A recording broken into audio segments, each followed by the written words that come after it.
All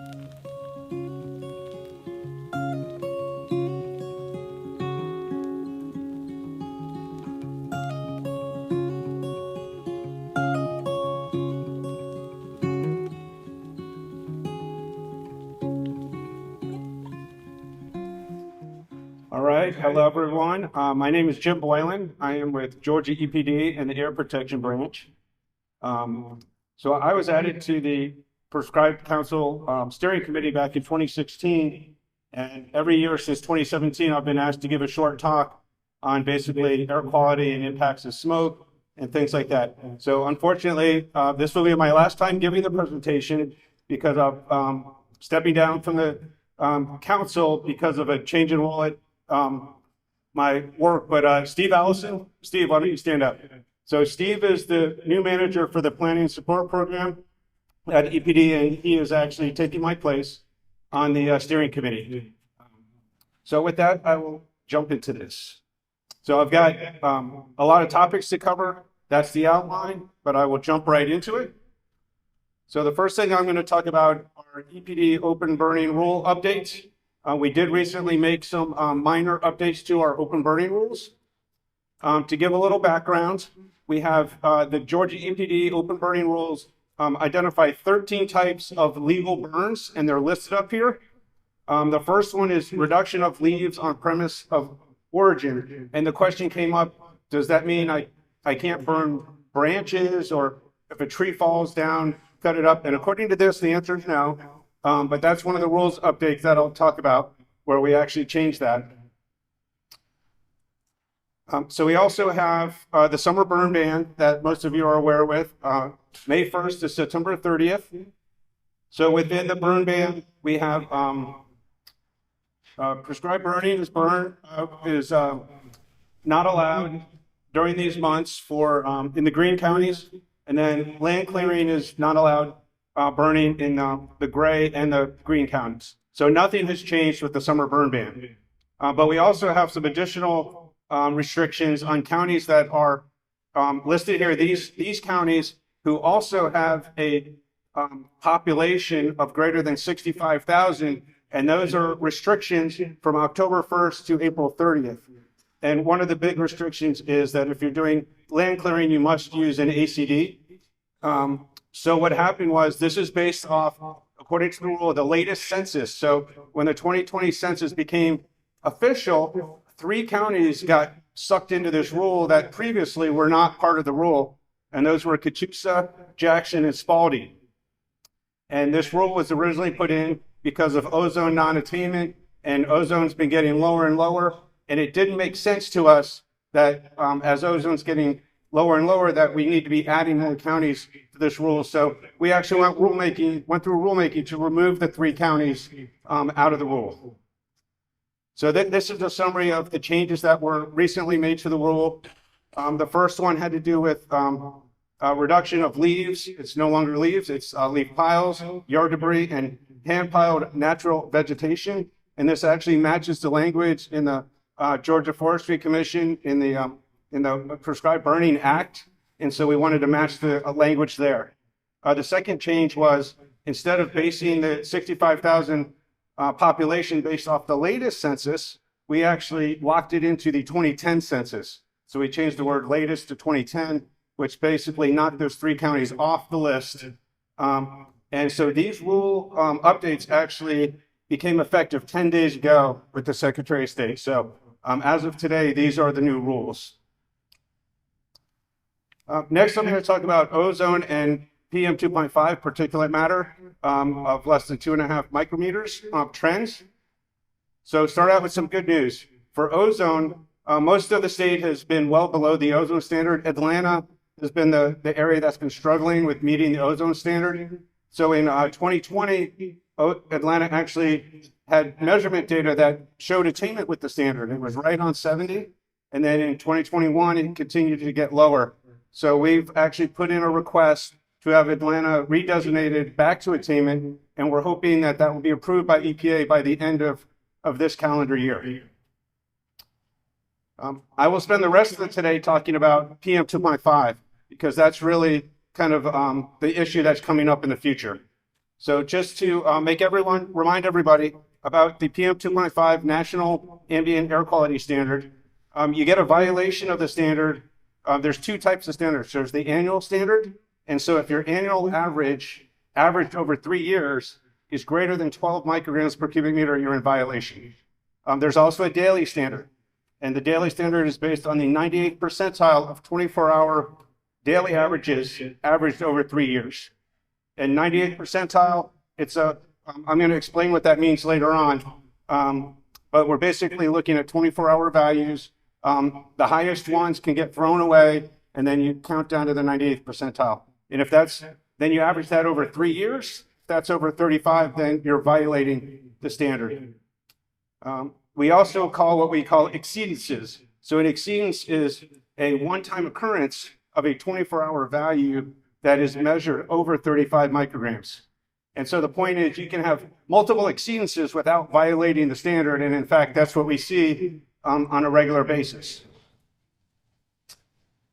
So we have lots of monitors across the state of Georgia. A lot of them are in urban areas. We have a lot in Atlanta, but we also have them spread out throughout the state. We have two types of monitors. We have the FRM monitors, which are the red triangles on the map. And those are federal reference method. Those are 24-hour filter-based measurements. And when they're collected, they usually take about 2 to 3 months to get back from the lab to see what the concentration was. The latest and greatest monitors are the continuous FEM monitors. And those monitors measure hourly, real-time measurements. And you can actually go on our website and see real-time what the PM 2.5 concentrations are. And the advantage is we get hourly concentrations, we get it instantaneously, and they're much less expensive than the FRM measurements. So these are our design values looking at the 3-year averages for the current standard of 12 micrograms per cubic meter.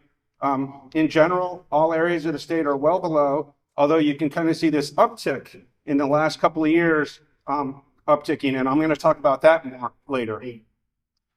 For the daily standard or the 24-hour standard, we can see, again, most areas are well below the standard of 35 micrograms per cubic meter, although in the last year or two, you can see a slight uptick, and again, I will talk about that. I will also talk about the possibility of these standards changing and getting lowered.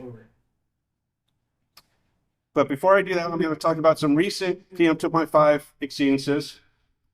So this is from 2021. 2021, we had a lot of exceedances. Every time we have an exceedance, what we do is our modeling group actually goes in and writes an exceedance report that details the meteorology, the emissions, the air quality, and basically comes up within 2 days, comes up with basically a cause of the exceedance. So as you can see here, the cause is listed here, and in most cases, it's prescribed fires.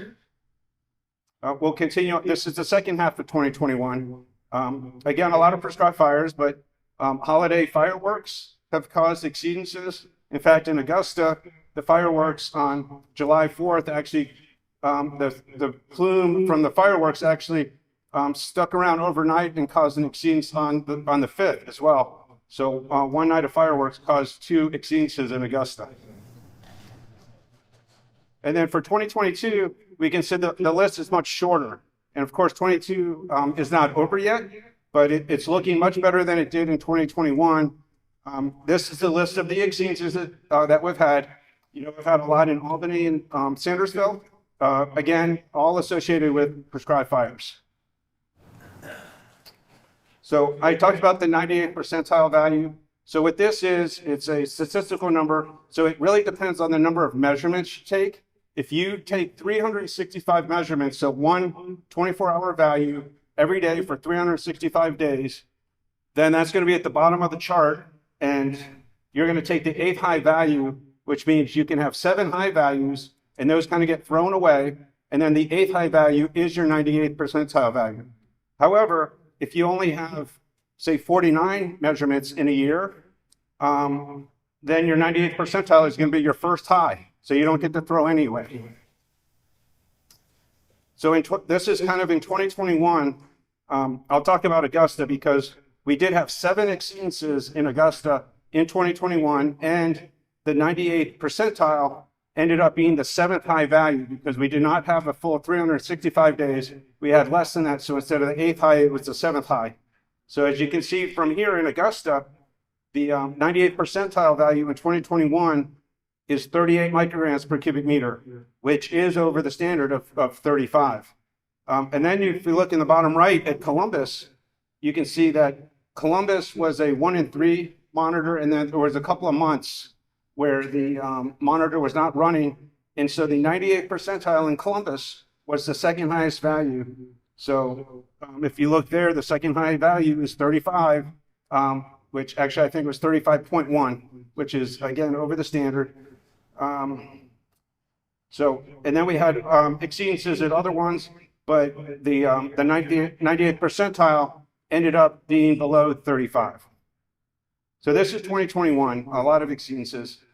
This is so far in 2022. These are sites with multiple exceedances. Albany has had 5 exceedances in 2022. Sandersville has had 3 exceedances. If we get 365 days worth of measurements, that would be the 8th high value. So hopefully all these values will kind of be thrown out, and the 98th percentile value will be below 35.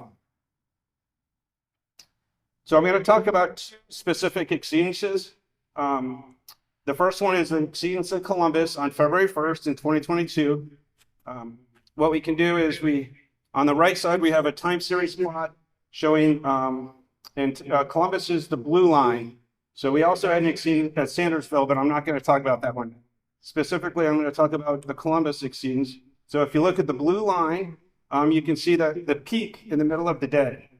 And right in the middle of the day, so what that tells me is it was fires from that day that actually were transported to the monitor and caused the exceedance. We can look at this map that we put together. The map has PM2.5 concentration. You can see the value of 38 at the Columbus monitor. There's another monitor nearby that was 24. So you can see the PM2.5 concentrations. You can also see all of the hours where the value was over 35 micrograms. We do high split back trajectories, which basically follows the parcels of air backwards in time to see where they came from. So those are the blue lines on the graph. And then what we have are orange and red symbols. So the triangles, the orange triangles are the fires that were permitted by Georgia Forestry Commission the day before, and the red triangles are the burns that were permitted by GFC the day of. So, and then we also have some satellite detect fires, which are the smaller squares.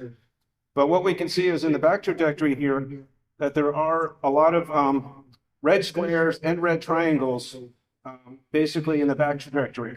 We also have smoke plumes that are generated by the model, and you can see the smoke plume going from these fires southeast of Columbus and showing the smoke plumes going right into Columbus.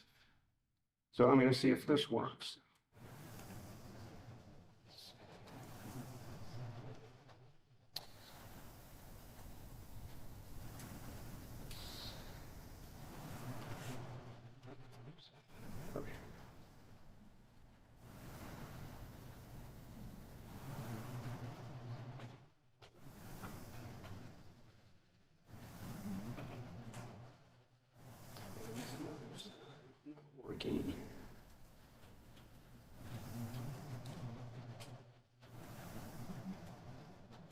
Okay, well, this is supposed to be an animation of satellite data. So we have satellite data that actually show an animation of the smoke plume going from the prescribed burn and then floating directly into the Columbus monitor. And it was a nice animation of the day where you could actually see the smoke plume move. But I do have some snapshots from it. So I was hoping to show the animation and then jump into the snapshots.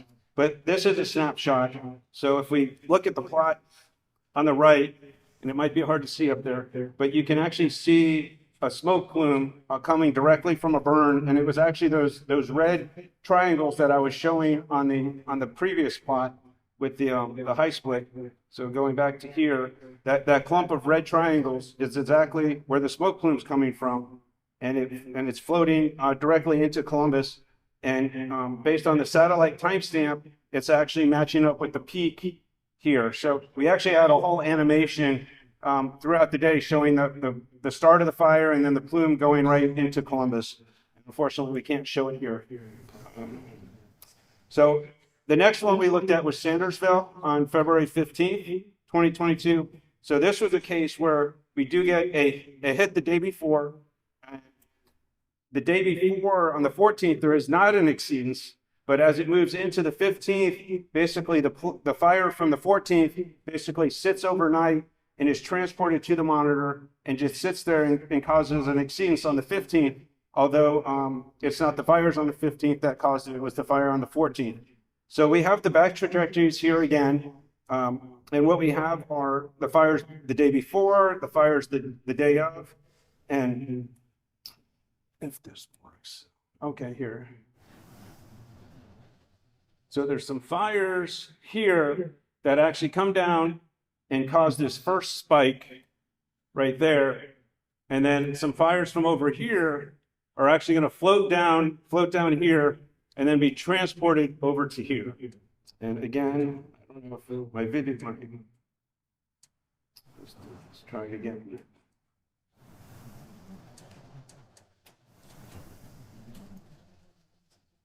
Okay, so the animation is not working again, but here is actually some snapshots from that animation. So you can actually see the first fire right here with the plume going directly into the Sandersville monitor, and that actually correlates with this peak of 140 micrograms for 1 hour at the monitor. However, this day was not an exceedance, and what actually caused the exceedance was later on was this fire that actually looks like, according to the satellite, it looks like it started about 2 o'clock in the afternoon. So it was a late start. Fire plume came down here. And then what we see by the back trajectories is that this plume of smoke was actually transported into the Sandersville monitor and then sat there and caused the high exceedance and caused the exceedance on the 15th. So those are a couple of examples. We actually have some examples of we actually look at the satellite data for all the exceedances, but those were 2 examples. So quickly, I'm going to talk about the PM NAAQS reconsideration. So a couple of years ago, EPA evaluated the NAAQS and came to the conclusion that the PM NAAQS did not need to be changed. The new EPA administrator and administration came in and said, we're going to go back and reconsider that decision from 2 years ago in 2020, and we're going to reconsider that. So this is part of the reconsideration. So during the reconsideration, there is the Clean Air Science Advisory Committee that actually provides advice to the EPA and the EPA administrator on the level of the NAAQS, in particular, in this case, the PM 2.5 NAAQS. And I've been on this chartered CASAC for the last 5 years. The Clean Air Act requires 1 representative from air regulatory agencies. So for the last 5 years, I've sat on this committee. The other 6 members are all university professors. And so we basically look at the evidence and come up with recommendations to EPA. So based on the last review of the NAAQS for the annual standard, remember I said there were 2 standards, annual and daily. EPA's policy assessment concluded that the current standard was not adequate. All of the CASAC members agreed, but there was not a consensus on the level. 1 CASAC member recommended 10 to 11, but the other 6 CASAC members recommended 8 to 10, which is a much lower level. So we don't know where the EPA administrator will go with this. The only common ground number between these 2 is 10. So, one possibility would be that it's set at 10, but we don't know. The daily standard, EPA's policy assessment, which is their the staff recommendation, is that the daily standard should not be changed. 1 CASAC member agreed with EPA that the current daily standard should not be changed. However, the other 6 CASAC members said that it should be changed and should be lowered to a level of 25 to 30. So again, the EPA administrator is now going to have to either agree with his staff recommendation of one KSAC member or go with the 6 KSAC members who say it needs to be lowered, and which way the administrator will go, we just don't know. This is the schedule, so we will know soon.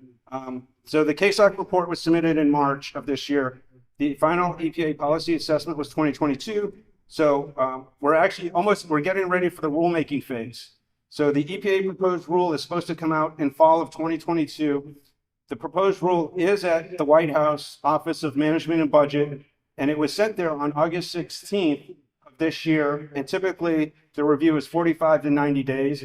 So we do expect to see this hopefully in October is kind of what most people are thinking. We'll see a proposed rule in October. It will go out for public comment. And then the final rule will be done in the spring of 2023. And once the final rule is done, if the standard is lowered, that's when a lot of things have to start happening. So next I'll talk about those things that start happening once the new standard is finalized by EPA.